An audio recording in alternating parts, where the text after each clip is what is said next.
Hello बच्चों, नमस्कार। मैं साधना आप सबका बहुत बहुत स्वागत करती हूँ आपके इस यूट्यूब चैनल रोजगार विद साधना पंडित में। बच्चों, आज मैं लेके आई हूँ आपके लिए छंद की क्लास। ठीक है, तो आज हम उनको अच्छी तरीके से पढ़ेंगे और समझेंगे।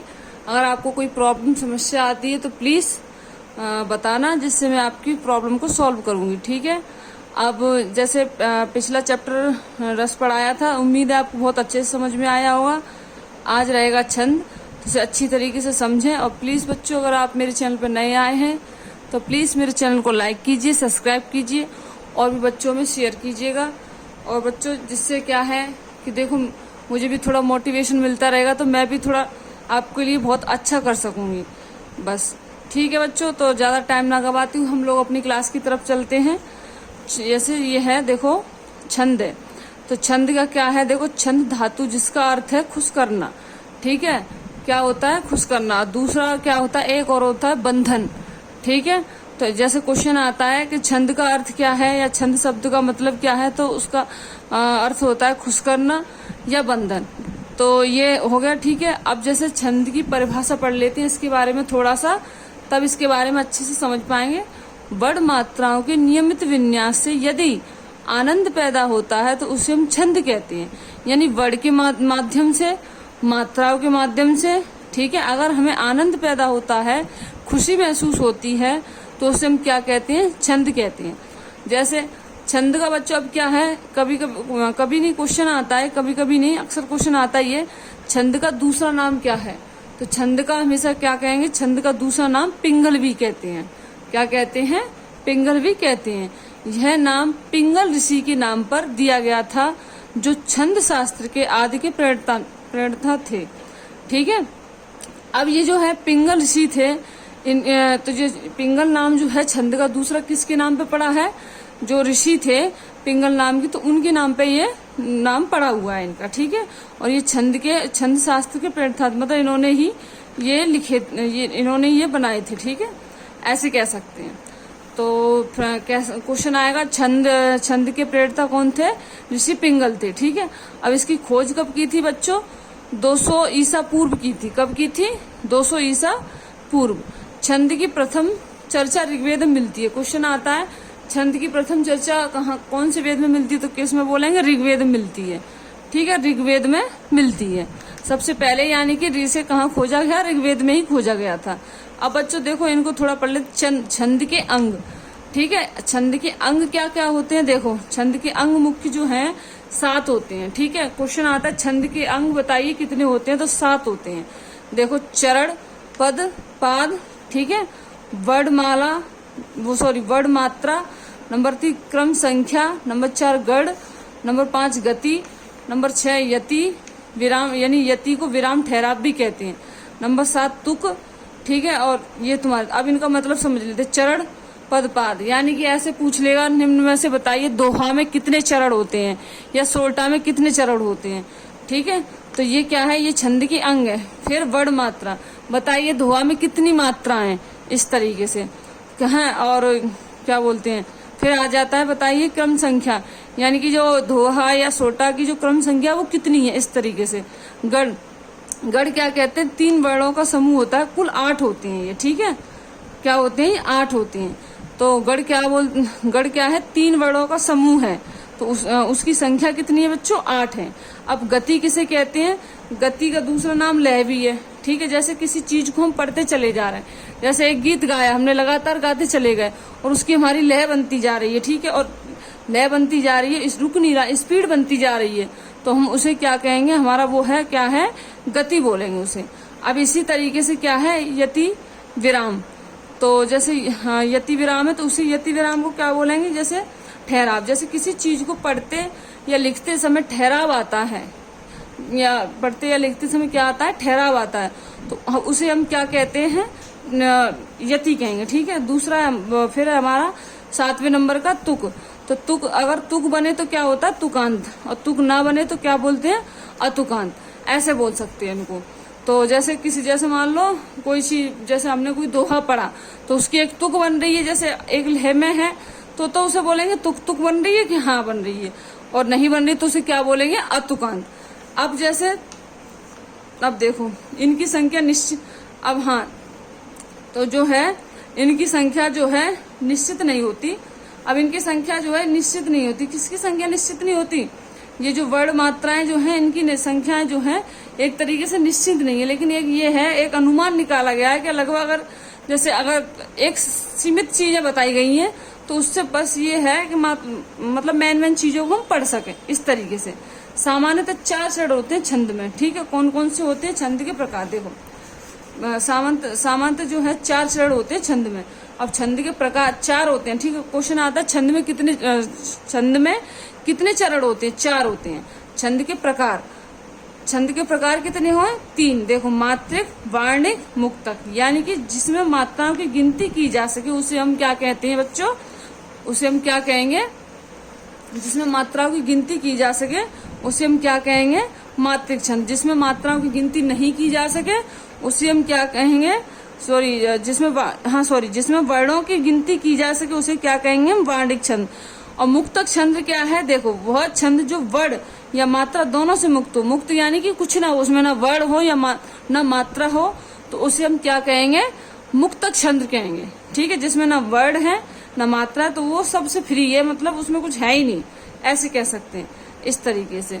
तो अब आगे का देखा, अब जैसे क्या है मात्रिक छंद, तो पहले हमने उठाया मात्रिक छंद 3 तरह के होते हैं। कितने तरह के होते हैं? ये 3 तरह के होते हैं। देखो जैसे कौन कौन से इसमें, एक तो सममात्रिक छंद, अर्धमात्रिक छंद और तीसरा है हमारा विषम मात्रिक छंद। यानी कि जो मात्रिक छंद जो है 3 प्रकार की है। एक में सममात्रिक है, दूसरे में अर्धमात्रिक, अर्ध सममात्रिक है, तीसरे में क्या है? विषम मात्रिक है। सममात्रिक छंद क्वेश्चन आता है निम्न में से बताइए सममात्रिक छंद कौन से है, ठीक है। सममात्रिक छंद के अंदर कौन कौन आते हैं? तो देखो सममात्रिक छंद के अंदर बच्चों वो छंद आते, देखो जिसमें 16 मात्राएं होती हैं। वो होता है हमारा क्या? चौपाई। और इसमें यति नहीं होती। यति में एकदम लय नहीं बनती, ठीक है, कट की है, ठीक है। ठीक है, हाँ, नहीं यति, इसमें यति नहीं होती, सीधी गति रहती है, पढ़ते चले जाते उस तरीके से। दूसरा है हमारा इसमें 24 जैसे क्वेश्चन आता है रोला में बताइए कितनी मात्रा होती है, तो रोला में कितनी है हमारी? 24 मात्रा है। गीतिका में कितनी है हमारी? 26 है। हर गीतिका में हमारी 28 है। वीर आला में 31 मात्रा होती हैं। इसमें 4 चरण होते हैं और चरण के समान मात्रा। इसे ऐसे ट्रिक कह सकते हैं, 4 गीत हरी, यानी कि च से चौपाई, रा से रोला, ग से गीतिका और ह से हर गीतिका, ठीक है। तो इस तरीके से वीराला और रा से वीराला, ठीक है, इस तरीके से। तो देखो ये जो है समझ में आया होगा, ये हमारे कौन से हो गए? सममात्रिक छंद। अब ये क्या है बच्चों? अर्धमात्रिक छंद। अर्धमात्रिक छंद का क्या मतलब होता है? जिस छंद में प्रथम और तृतीय चरण एक समान हो तथा द्वितीय और चतुर्थ चरण एक समान हो उसे हम अर्धमात्रिक छंद कहते हैं। यानी कि पहले और तीसरे की एक संख्या हो और दूसरे और चौथे की एक संख्या, इस तरीके से। और ये क्या है? ये सममात्रिक छंद है। इनमें बराबर मात्राएं। अर्ध किसे कहते हैं? इसे बोलते हैं ऐसे। तो इसमें कौन से आते हैं? अर्धमात्रिक छंद के अंदर कौन कौन से आते हैं?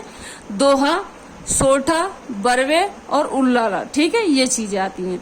उम्मीद है आपको समझ में आ रहा होगा। अब अगला हमारा विषम मात्रिक छंद। जिस छंद, इसका तीसरा है, ठीक है, जिस छंद के प्रत्येक चरण में मात्राओं की संख्या असमान रहे विषम मात्रिक छंद कहते हैं। यानी कि विषम को मतलब समझते हो ना, किसी से कटना नहीं, ये सब, ठीक है, वो असमान रहे, गिनने में परेशानी रहे, तो उसे हम क्या कहेंगे? विषम मात्रिक छंद कहेंगे। ये कैसे? ये मिलके बने हुए हैं, ये अलग से नहीं आए, ये तो है ही। देखो ये स्वतंत्र है, ठीक है, और ये थोड़े बहुत कहीं ना कहीं इनसे निकले हुए हैं। अब ये जो है विषम मात्रिक छंद जो है कहीं ना कहीं इनसे मिलकर बने हुए, इसलिए ना विषम मात्रिक छंद का नाम दिया गया है, ऐसे कह सकते हैं। तो जैसे देखो कुंडली, अब इसमें पहला क्या आता है? कुंडलिया। अब कुंडलिया कैसे होगी? तो दोहा और रोला दोनों मिल जाएं तो क्या बन जाएगा? कुंडली। यानी कि दोहा की 13-11 मात्रा हो जाए और रोला की कितनी हो जाए? 24 ये मात्रा हो जाए। यानी इन दोनों से मिलकर के ये चीज बन रही है, तो इसे हम क्या बोलेंगे? विषम मात्रिक छंद, ठीक है। किसी से एक ले लिया, किसी से एक ले लिया, किसी से एक लिया, इस तरीके से, ठीक है। अब जैसे अगला है हमारा छप्पे। तो छप्पे किससे बनेगा मिलकर के? रोला और उल्लाला। तो देखो छप्पे कहाँ, देखो रोला कहाँ है? 24 है, ठीक है, और तुम्हारे इसमें क्या है? उल्लाला में 15-13 है। तो देखो दोनों से मिलकर ये बन रहा है। अब इनमें दोनों में 6 चरण होते हैं, ठीक है। उनमें क्या थे, 4 चरण है। अब इनमें क्या है, 6 चरण है, क्योंकि 6 चरण होंगे ही। देखो कैसे, क्योंकि इन दोनों से मिलकर बनना है ये, इसलिए इनमें 6 चरण है। 6 चरण मैं बताऊंगी चरण अभी किससे कहते हैं, ठीक है, अभी आपको समझ में आएगा। अब जैसे अब इसमें क्या देखो, लघु बड़, लघु बड़ का मतलब होता है बच्चों छोटा, या लघु का मतलब है छोटा, यानी अ ई उ ऋषि और अंक की बिंदी आ जाए तो बच्चों क्या होगा, हम इसे एक मात्रा में गिनेंगे। किस में गिनेंगे, एक मात्रा में। और धीर गुरु, धीर गुरु वर्ड, तो इसे कैसे देखो, अगर ये तो एक हो गया, और धीर को हम इस तरीके से लिखते हैं। देखो आप देख पा रहे होंगे धीर को हम कैसे लिखेंगे, इस तरीके से, ऐसे एस का अक्षर बना देते हैं। और एक मात्रा अगर गिननी तो एक तो है ही है, और दो जैसे दीर्घ शब्द है तो उसको हम इस तरीके से गिनेंगे, इसे यानी कि 2 बोलते हैं, ठीक है। क्या बोलेंगे, 2। तो देखो दीर्घ क्या है हमारा, जैसे देखो दीर्घ क्या है हमारा, बड़ा आ, बड़ी ई, बड़ा ऊ, छोटी ए, बड़ी ए, छोटा ओ, बड़ा ओ, ये अंग और बड़ी अंग, ये दीर्घ है, ठीक है। अब देखो कैसे इन्हें गिनेंगे। देखो जैसे मैंने लिखा है, पहला मैंने लिखा है दोहा, ठीक है, दोहा लिखा है मैंने। तो इसमें देखो, इसमें लिखा है जात न पूछो साधु की, पूछ लीजिए ज्ञान, मोल करो तलवार का, पड़ा रहने दो म्यान। तो देखो इनका कहना, जात न पूछो साधु की, पूछ लीजिए ज्ञान। देखो साधु है, इसका थोड़ा अर्थ बता देती हूँ। जैसे साधु है तो उससे उसकी जाति या उसका धर्म मत पूछो, उससे सिर्फ देखो साधु ज्ञानी होते। आजकल के साधु तो है ही नहीं ज्ञानी, ठीक है, ऐसा बोल सकते हैं। तो पहले जो ऋषि मुनि ये साधु होते थे तो बड़े ज्ञानी होते थे वे लोग। तो उनसे क्या है, मतलब जो अगर बात बोल दी तो उनके लिए एक पत्थर की लकीर होती थी, उस तरीके से। तो ऐसे इसमें बोला गया है, साधु से जाति न धर्म न कुछ पूछिए कि आप कैसे हैं, गरीब है, अमीर है, किस जाति के से बिलोंग करते हैं, उनसे सिर्फ ज्ञान लीजिए, क्योंकि वो ज्ञानी होते थे ऋषि मुनि पहले के। मोल करो तलवार का, पड़ा रहने दो बयान। तो मोल करो तलवार, देखो तलवार मान लो खरीदने जा रहे हैं हम, ठीक है, तो तलवार का मोल करो, म्यान को पड़े रहने। म्यान मतलब क्या, जिसमें बच्चे जो कटारी बोलते, जिसमें वो रखते हैं हम तलवार को, उसे हम बोलते हैं म्यान, ठीक है, इस तरीके से। तो देखो अब देखो दीर्घ आया है ना इसमें, तो दीर्घ को मैंने ऐसे ठीक है, ये दीर्घ बन गया। और ई की मात्रा है, छोटी की मात्रा है ना इसकी, तो ये 1, ठीक है, 2, 3। और जो बड़ होते हैं ना, जो बड़, उनको 1-1 गिनते हैं। जिस पर बड़े आ की मात्रा चढ़ी रहती है तो उसे हम क्या, बड़ा आ या बड़ी ई की मात्रा चढ़ी रहती है उसे हम 2 गिनेंगे। और एक अकेला वर्ड हो या छोटे आ की, ई की, ऊ की मात्रा चढ़ी हो तो उसे भी हम 1 ही गिनेंगे। देखो 2, 3, 4, ऊ की मात्रा है ना, 5, 6, ओ की मात्रा है, ठीक है, 6, 7, देखो यह लिखा है ना, ये आ की मात्रा है 8, 9, ऊ की मात्रा है 10, ठीक है, देखो ये है ना, ऊ की मात्रा 10, और बड़ी ई की मात्रा है, ठीक है, देखो 2, 3, 4, 5, 6, 7, 8, 9, 10, 11, और ऊ की ये ई की मात्रा है तो 12, 13। यानी कि दोहा में क्या है, हमारी 13-11 मात्राएं होती हैं। क्या होती हैं, 13-11 मात्रा होती है। तो देखो प्रथम चरण ये हो गया इसका। अब देखो इसमें क्या कहा था, जिस क्षण में प्रथम और तृतीय चरण एक समान हो। प्रथम चरण में 13 हो गई, इसमें प्रथम चरण में 13। अब देखो द्वितीय गिनो, 2, 3, 4, 5, ई की मात्रा छोटी की तो 1 गिने 6, ए की मात्रा 6, 7, ठीक है, देखो यहाँ है ना 8, 9, देखो भूल गई, देखो रुको, 2, 3, 4, 5, 6, 7, 8, 9, 10, 11। तो यानी कि इसमें द्वितीय में कितनी हो गई, 11। अब देखो यहाँ इस बात को समझना, प्रथम और तृतीय, प्रथम हो गया, अब तृतीय को देखें, देखो 2, 3, 4, 5, 6, 7, 8, 9, 10, 11, 12, 13। यानी प्रथम और तृतीय में हमारी कितनी आ गई, 13। और द्वितीय और चतुर्थ में हमारी कितनी आ गई, 11। देखो 1, 2, 3, 4, 5, 6, 7, 8, 9, 10, 11। आधे की मात्रा कभी नहीं गिनते, ठीक है, आधे की कोई मात्रा नहीं गिनी जाएगी, इसकी कोई मात्रा नहीं गिनी जाएगी। ड के साथ में अगर आ मतलब आ आया हुआ तो इसकी कोई मात्रा नहीं गिनी जाएगी, इस बात को ध्यान रखेंगे। ऐसे जरा पॉइंटों से बच्चों क्वेश्चन गलत हो जाते हैं, ठीक है। तो ये क्या हो गया हमारा दोहा। तो इस तरीके से हम मात्राओं को गिनते हैं। अगर फिर भी आपको दिक्कत आती, देखो दीर्घ है तो 2 है, अगर सिंगल है तो 1, इस तरीके से समझ लो। और बाकी की ये चीज याद कर लेना तो आपको बहुत अच्छी तरीके से समझ में आ जाएगा कि कैसे है क्या है, ठीक है। तो अब क्या है बच्चों, इसी तरीके से क्या है, ये दोहा जो है अब सोठा जो है दोहा का उल्टा होता है। जैसे दोहा में 13 11 थी, अब सोटा में क्या है बच्चों 11 13, यानी उल्टा हो गया। देखो 11 और 13 ये चीज है, तो हमेशा याद रखें दोहा जो है सोटा का उल्टा होता है। मैंने आपको मात्राएं गिनना सिखा दी। अब चाहे चौपाई आ जाए, चाहे रोला आ जाए, चाहे गीतिका आ जाए, चाहे कुछ भी बरवे आ जाए, और बरवे में 12 7 होती हैं, यानी कि पहले चरण में 12, दूसरे में 7, इस तरीके से। ठीक है, अब आगे का थोड़ा समझते, आगे का और है। जैसे ये है, जैसे ये बता रही, जैसे ये लिखी हुई है चौपाई, तो देखो चौपाई कैसे, जय हनुमान ज्ञान गुण सागर यतिवंती, यानी कि यति नहीं रहती, इसमें गति बनी रहती है। ठीक है, यति नहीं रहती है, गति रहती है। ठीक है, जय हनुमान ज्ञान गुण सागर जय कपीस तिहु लोक उजागर, यानी कि चौपाई में क्या थी बच्चों 16 मात्राएं थी। देखो कैसे 1 2 3, ठीक है, 4 5 6 7 8 9 10 11 12 13 14 15 16, ये 16 हो गई। इस तरीके से ये 16 हो जाएंगे।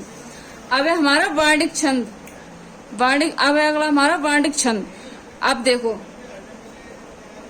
अब वार्णिक छंद है, तो वार्णिक छंद को अब हमारा क्या होगा, मात्रक छंद खत्म हो गए, अब हमारे वार्णिक छंद आते हैं। देखो कैसे, इसमें क्या है वर्णों की गिनती की जाती है। इसमें किसकी गिनती की जाती है, वर्णों की। कैसे, गणों की संख्या 8 है, इसमें समूह गणों की संख्या 8 है, इसे 3 अक्षरों का समूह बोला जाता है। ठीक है, अब जैसे कैसे बोले देखो, इसकी ट्रिक है बच्चों, इसकी ट्रिक लेके आई हूं। जैसे यह माता राजभान सलगा, यह देखो यह माता, इसमें मतलब क्वेश्चन आता है गणों की संख्या कितनी है, मगध में कितनी मगध में कितनी मतलब वो है वर्ड है। ठीक है, इस तरीके से तगड़ में कितने वो मात्रा है, इस तरीके से क्वेश्चन पूछता है। तो हम इसे ऐसे याद कर ले, ये ट्रिक है, तो इससे हम बहुत अच्छी तरीके से समझ पाएंगे। यगड़ में क्या है, देखो एक तो लघु है, 2 दीर्घ हैं। मगड़ में क्या है, तीनों दीर्घ हैं। तगड़ में क्या है, 2 दीर्घ हैं, 1 लघु है। रगड़ में क्या है बच्चों, 1 दीर्घ है, 1 लघु है और 1 दीर्घ है। ऐसे करके तो या से य, माँ से मगड़, ता से तगड़, रा से रगड़। ठीक है, अब क्या है तुम्हारा भान, ठीक है, रा से ये हो गया, जा से जगड़, भा से भगड़, ना से नगड़, स से सगड़। ठीक है, तो इस तरीके से ऐसी जगड़ में क्या है, 1 लघु है, 1 दीर्घ है, 1 लघु है। फिर भगड़ में क्या है, 1 दीर्घ है, 2 लघु है। नगड़ में क्या है, तीनों क्या है लघु है। सगड़ में क्या है, 2 लघु 1 दीर्घ। इस तरीके से उम्मीद है आपको समझ में आ रहा होगा बच्चों। मैं बहुत अच्छी तरीके से समझाने की कोशिश कर रही हूँ, और फिर भी आपको कोई डाउट लगता है तो प्लीज बता देना, मैं और अच्छी तरीके से समझा दूंगी। अब इसी तरीके से क्या है बच्चों, वर्डों की संख्या।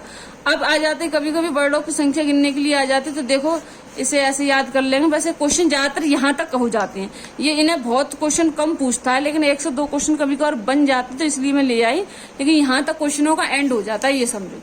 अब जैसे देखो, जैसे वर्णों की संख्या, इंद्र वर्ज्य में बच्चों 11 होती है वर्ण, भुजंगी में 11 होती है। ठीक है, शालिनी में भी 11 होते हैं, मालिनी में 15 होते हैं, 5 में लोटक होते हैं, वो सॉरी नंबर देखो, मालिनी में 15 होते हैं, शालिनी में 11, लोटक में 12, घनाचरी में 31, सवैया में 12 और 26 मात्राएं होती हैं। ठीक है, और भिकारड़ी में क्या है 17, और वसंत तालिका में 14, और वसंत में है तुम्हारी 12।